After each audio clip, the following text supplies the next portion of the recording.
So every righteous person, anybody who follows the will and plan of God, he is a godly person. In the language of the Jew, in the idiom of the Jew, he is a son of God. It's a metaphorical statement. It means nothing more than that. It's a metaphorical statement. But the Christians say, no. Adam was made by God. Every Tom, Dick and Harry is made by God. Jesus is not like that.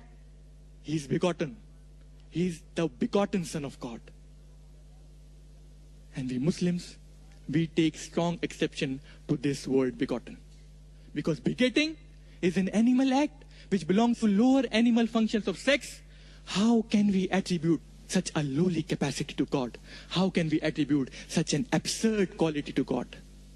So Allah reacts very strongly in Surah Maryam, chapter 19, verses 88 to 92. Allah says, وَقَالُوا اتَّخَذَ الرَّحْمَنُ وَلَدًا. And they say that Ar-Rahman, the merciful God, has begotten a son. لَقَدْ جِئْتُمْ شَيْئًا إِدًّا. Indeed, it's the most abominable assertion that one can make.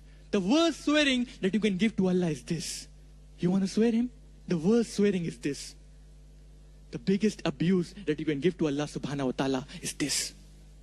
تَكَادُ السَّمَاوَاتُ يَتَفَطَّرْنَ مِنْهُ. As though the skies are ready to burst. وَتَنْشَقُّ الْأَرْضُ. And the earth to split asunder.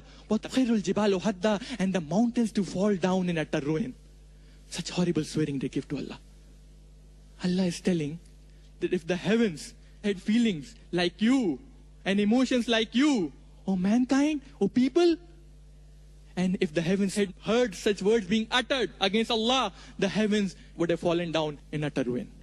If the earth had feelings like you and emotions like you, the earth would have split asunder and mountains would have fallen down in utter ruin.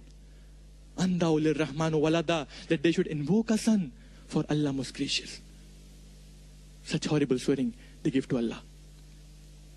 You know, metaphorically, we all are the children of God. We all. Good and bad. And Jesus Christ, peace be upon Him, would be more closer to be the Son of God because He would be more faithful to God than any one of us can ever be. So in that context, in that point of view, He is preeminently the Son of God.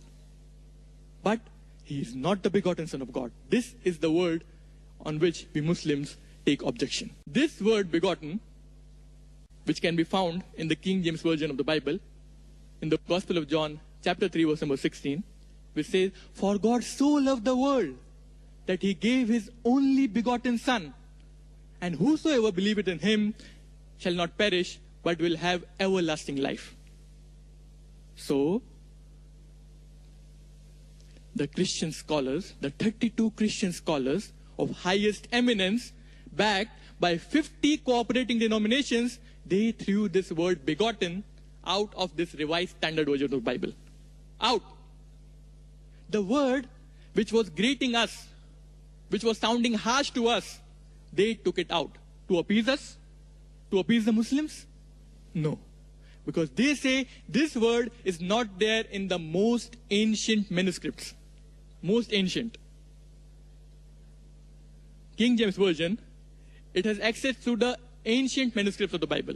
Ancient. But the Revised Standard Version, it has access to the most ancient copies of the Bible. Most ancient. It is more closer to the source. And Time magazine said it is the most accurate version of the Bible. Most accurate. So these Christian scholars, they threw this pernicious word out, expunged it unceremoniously from the Bible.